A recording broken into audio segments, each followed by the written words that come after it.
Hello and welcome to my Manga Studio 5 family tutorial.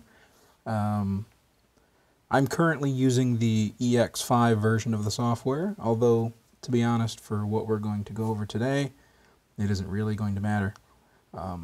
So think of this as a Manga Studio 5 tutorial. So let's switch over to the app. And you'll notice right away, if you've got the app or you've seen screenshots of the app or maybe you've watched other people's movies about the app, that mine doesn't look necessarily the same. And that's because I immediately customized this app. I started dragging palettes around, I customized my toolbar, I added things, moved some tools completely into different categories, because that's the way I work. You should make this program your own.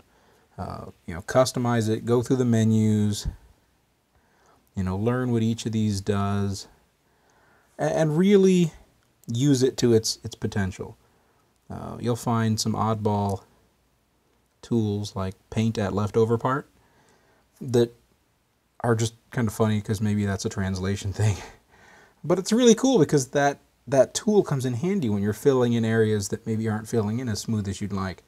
So it's pretty cool. Again, if we have a chance, we'll go into some of these, and I'll try and highlight what's special about these tools as we're using them. This particular pen just has really high stabilization. Normally, well, that's not a good example. These are like 0 to 30%. I like mine up at 90, and I'll go over why here soon. So that's basically the layout. Let's create a new document, and I'm going to go with the B5 template.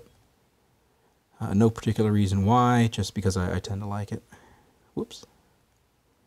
And you'll notice occasionally I jitter, or I'm trying to push buttons here. I'm using a pretty small screen tablet that just happens to be high enough resolution, so yeah, if we run into some problems, we'll deal with them as we go. So let's import some pencils. Now I asked a friend of mine, Shon Howell, to give me some images to ink and color, because he's much better at this than I am as far as drawing. And I picked these two. I really like both of these, but I think I'm going to settle on this one for today. Maybe I'll do the other one at a later time. And I'm going to make this larger using the object tool over here, or operation, whatever. And let's make it more transparent, rearrange their order. And I don't ink on the standard layer either, and the reason for that will become obvious soon as well.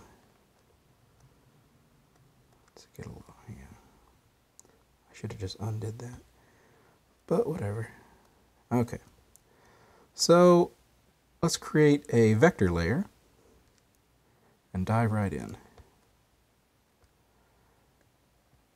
So I use the really ultra stabilized versions of the lines because I think they look smoother. They look vector-like, ironically, like you might have drawn them in Adobe Illustrator or something. And I really like that style for this particular type of coloring that I'm doing here.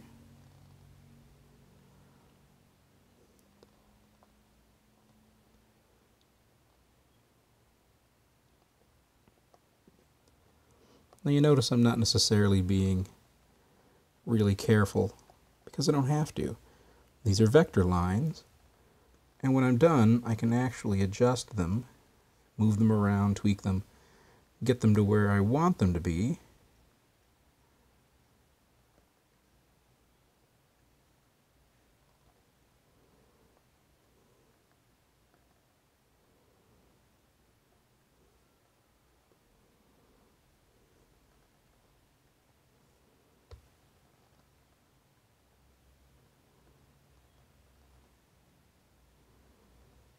Okay, so I'm going to go down to here. This is a correct line. And now I'm going to start playing with these, because the thing about vector layers is they don't have to be so permanent. If you want to make a change, you just make a change. Let's make this. Let's try that. Okay, I don't like that. That's a little better. Okay, so, you know, it doesn't have to be perfect. Whoops. Now I want more. There we go. Bring that over.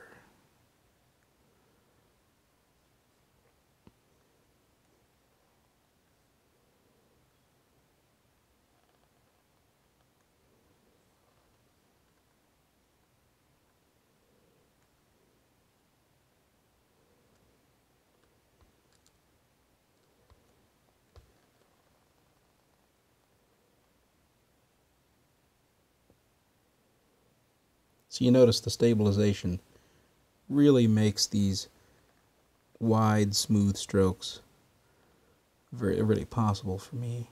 And I like that. That's just the style I'm going for.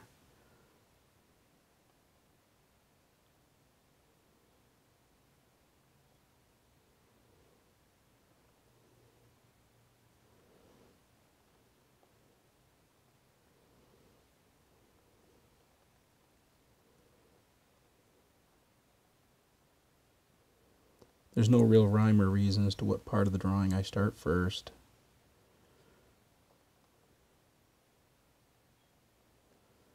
Yeah, I shouldn't have done that.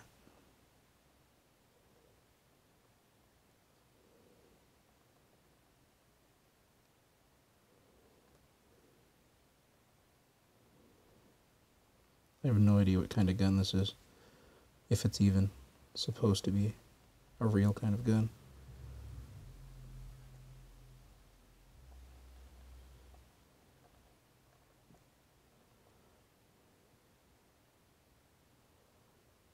I think that's a thumb. That's the problem with inking other people's pencils. I don't necessarily know if I'm getting it right. So I'm just kind of guessing.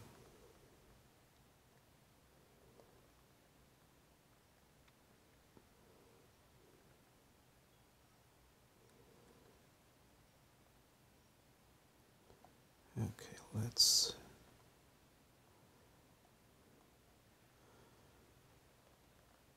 up this.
That's good enough. Okay.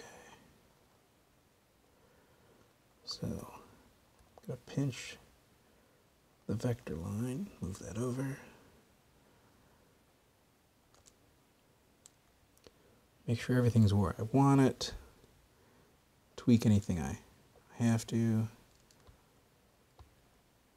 Let's keep going here.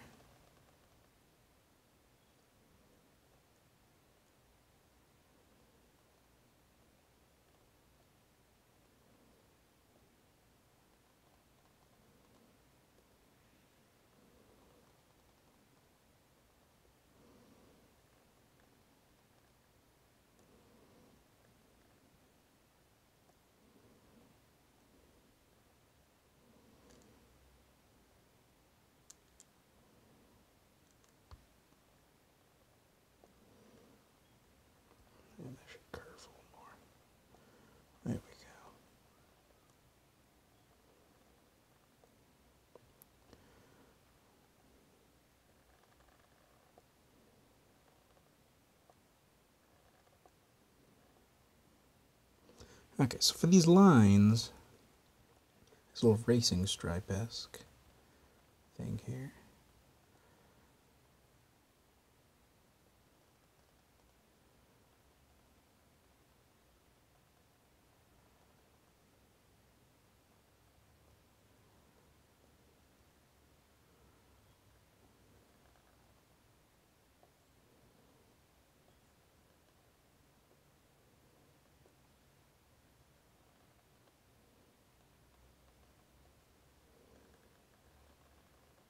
Whoops. There we go. Okay, so now I'm going to go to my eraser. And I have what's called a clip eraser, and I just took a normal eraser, and I'm using this vector option here where we simply swipe away at the sections that overlap, and it just takes them right off.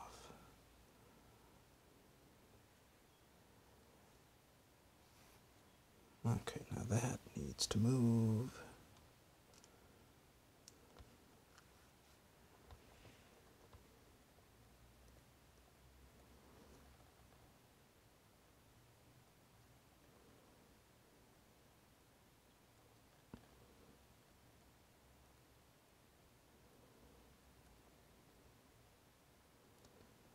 So you start to see where working in vector comes in really handy. Whoops.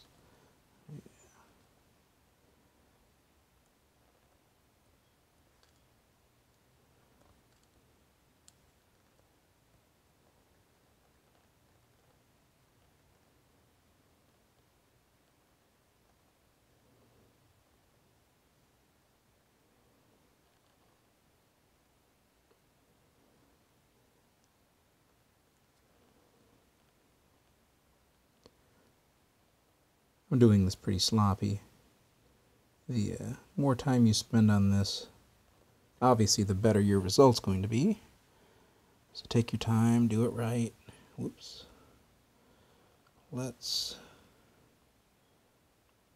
move that a bit more.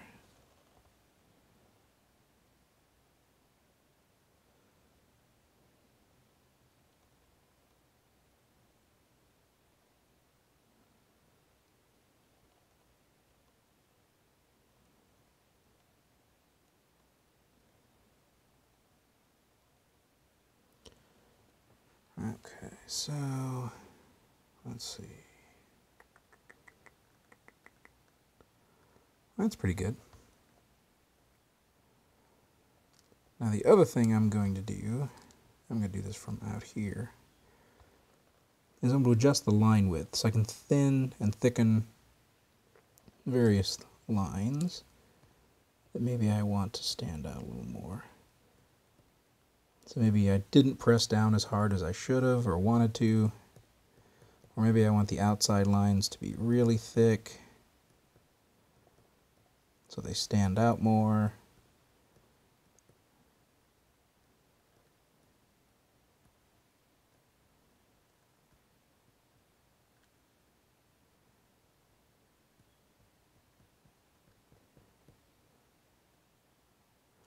And maybe I want this little racing stripe line to be thin.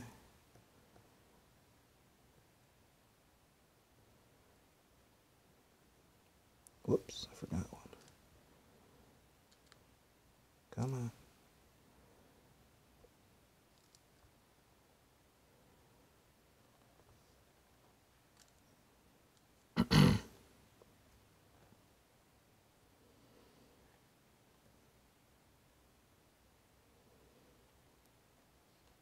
Just want to make sure that I got them all. That's really the trick to this.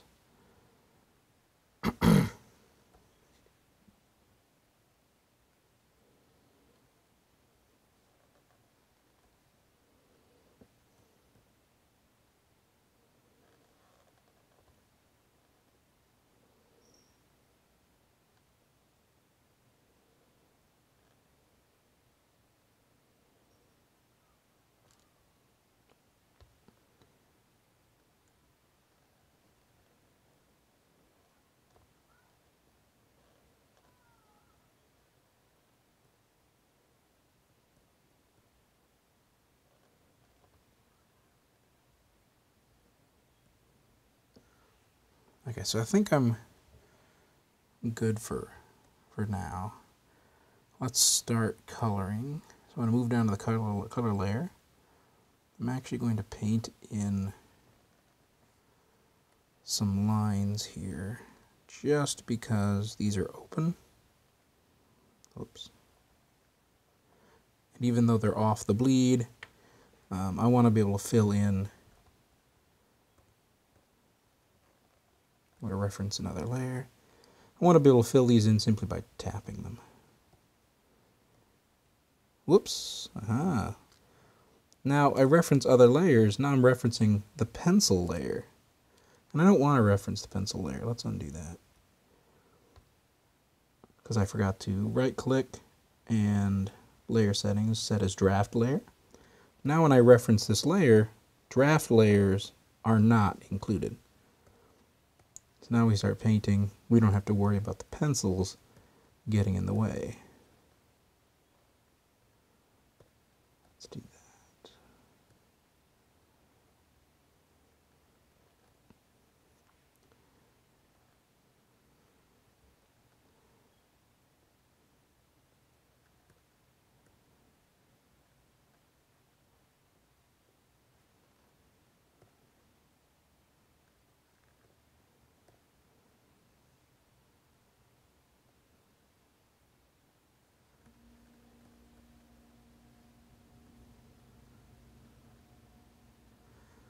And I'm thinking, why not? I'm thinking, what do you think for the hair? Is that a good hair color? We'll go with it.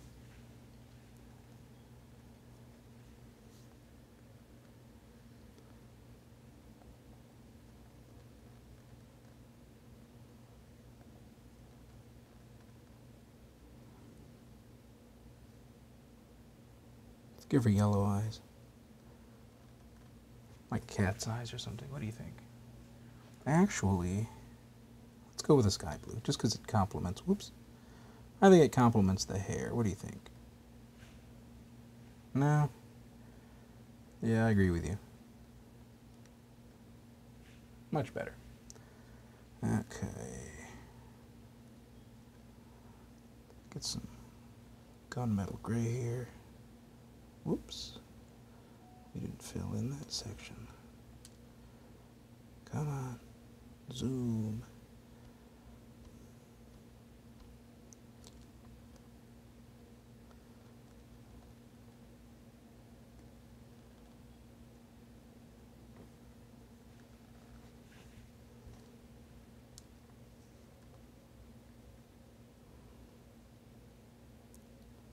Whoops, that was supposed to be that.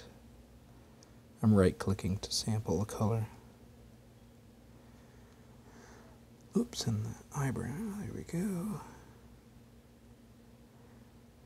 And I think, well, nope, we forgot the belt.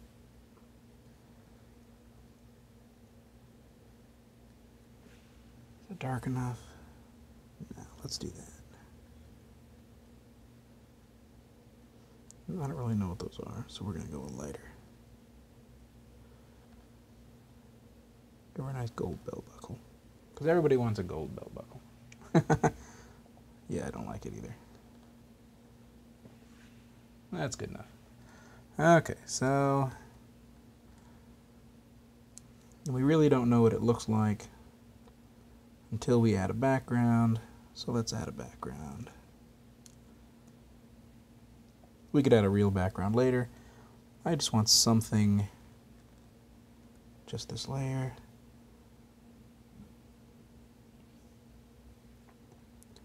Something to make the colors pop, stand out. Whoops, we also forgot some pencils here.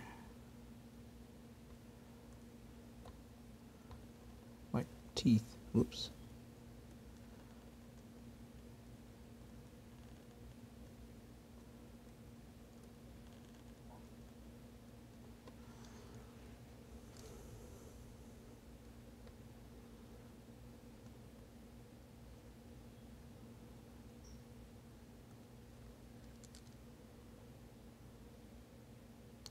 So now we're going to look at highlights, shadows, etc. So I duplicate the pencil layer and I make that a reference layer. And then I grab my, my stabilized marker, I make it something obvious and annoying like white. And then I come in here and I just start drawing in where highlights and shadows are going to be. Whoops. This is actually going to be the eye.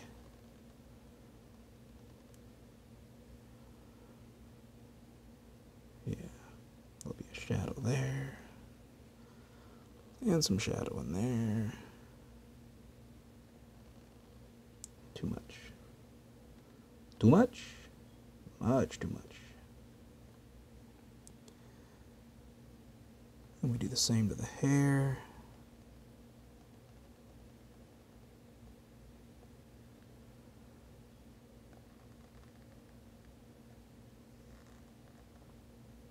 Whoops.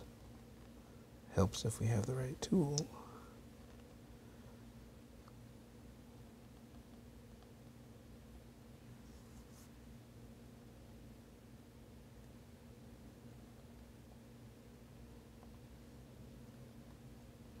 I'm not that great at cell shading.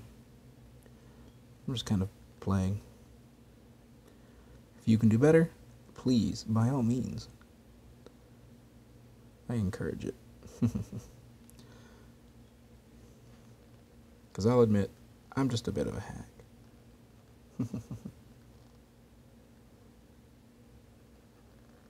And since these are vector layers, I can move these around too. So for some reason they're not quite right.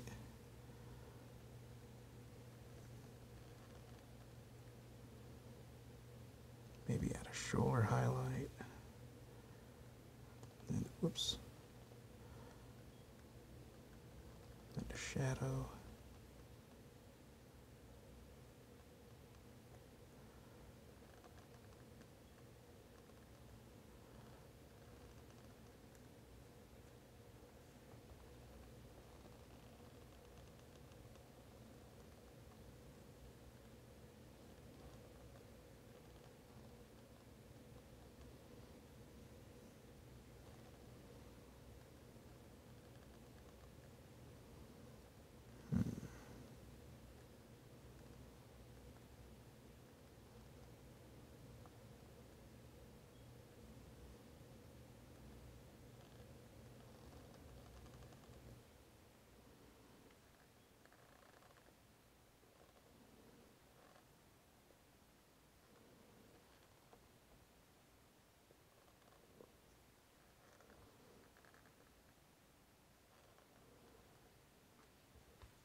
If you're thinking this is an awful lot of work, it could be worse if we were trying to fill all these shadows in individually.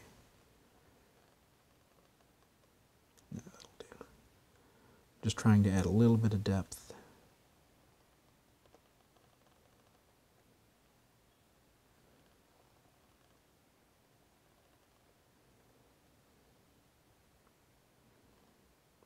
There's normally going to be some folds here. Some highlighting.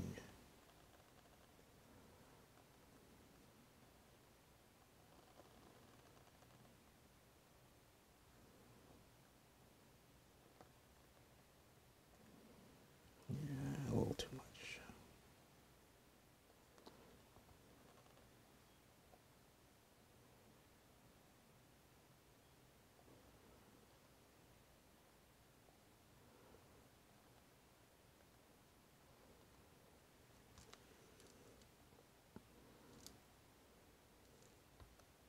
That's a good start. So, start with that color, right click, darken it up a bit, fill reference layer only. We create our own layer for that.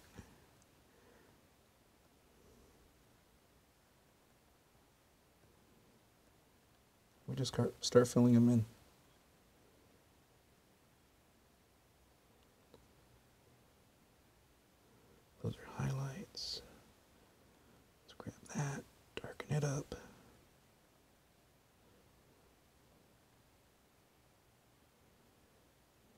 Whoops. These could be shadows or highlights. Probably both by the time I'm done.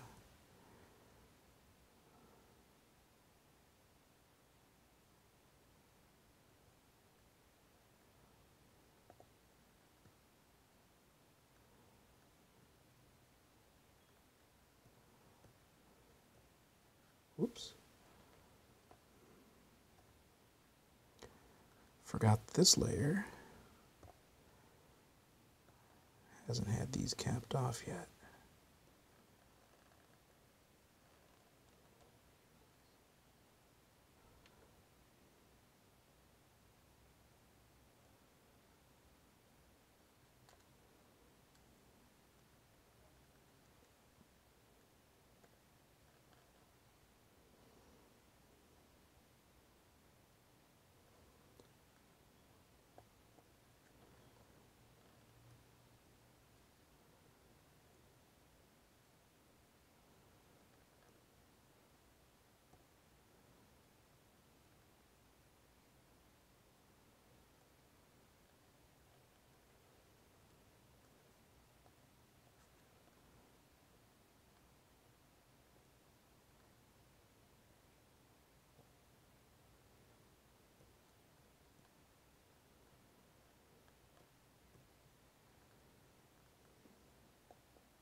So you get the point.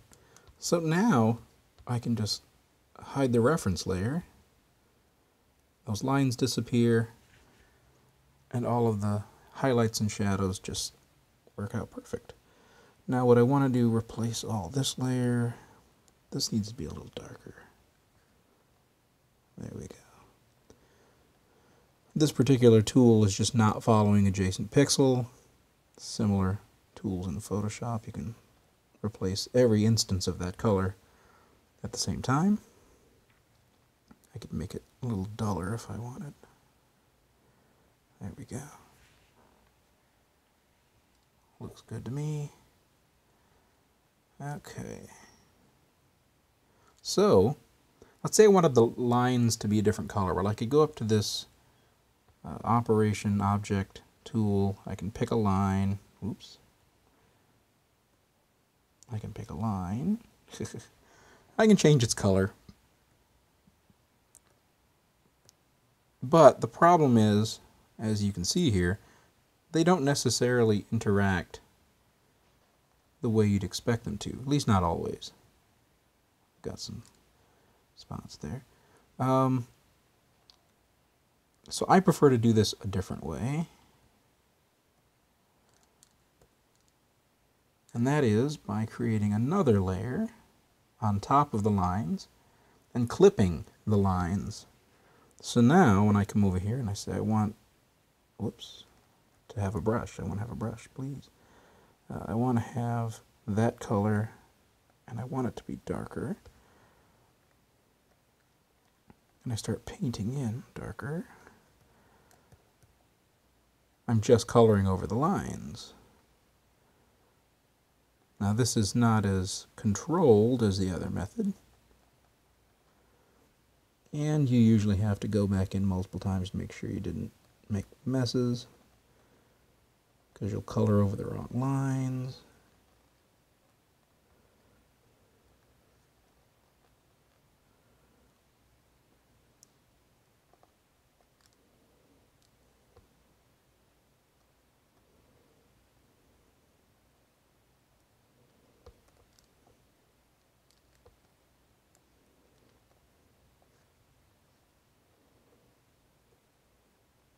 This can get really tedious.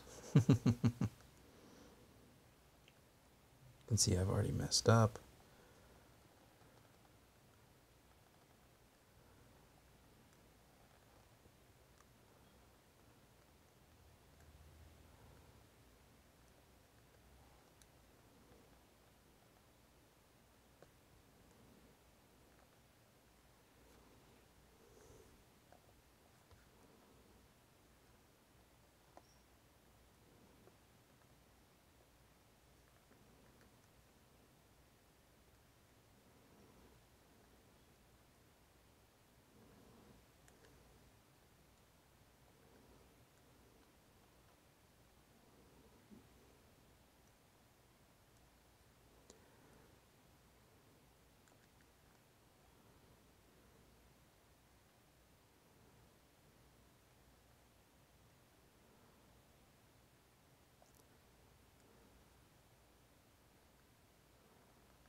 Again, doesn't have to be perfect.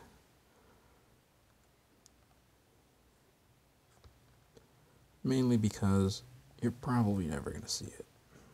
Not dull enough. There we go. You got to be really close to notice this stuff. So it might matter. It's really up to you. If it matters, be a little more careful about it.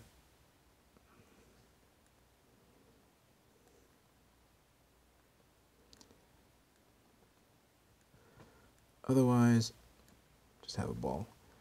Now I'm going to have to change that whole color, aren't I?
Again, try not to get caught up in perfection, or you'll be here all day and all night.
Again, perfection, not a requirement.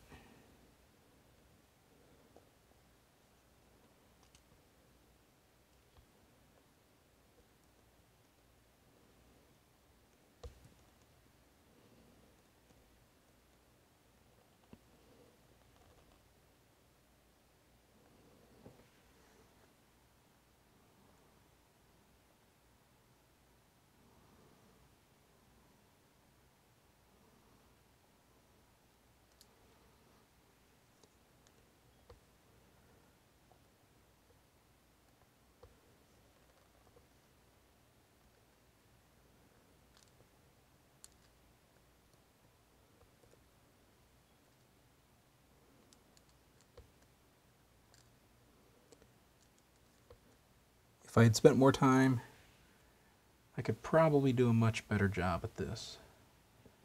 Looks like I've spent about a half an hour or so on it. So I'm going to stop there. You can keep going. You can zoom in and, paint in the iris and, do whatever you want to do. Work on your background, of course. Now, there is a background here. The door's being slammed open.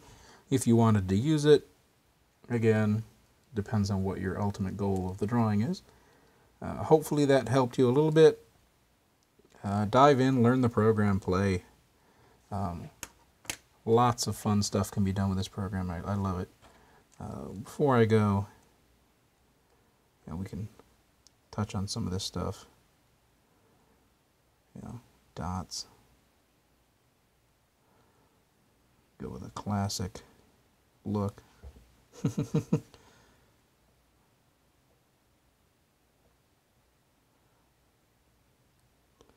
So the effects are fun to play with as well. You can, there we go. Got some blur tools up here, various filters, which are kind of nice. For some people, this will not replace Photoshop, but it's... I knew that was going to happen. It's certainly nice. So there we go.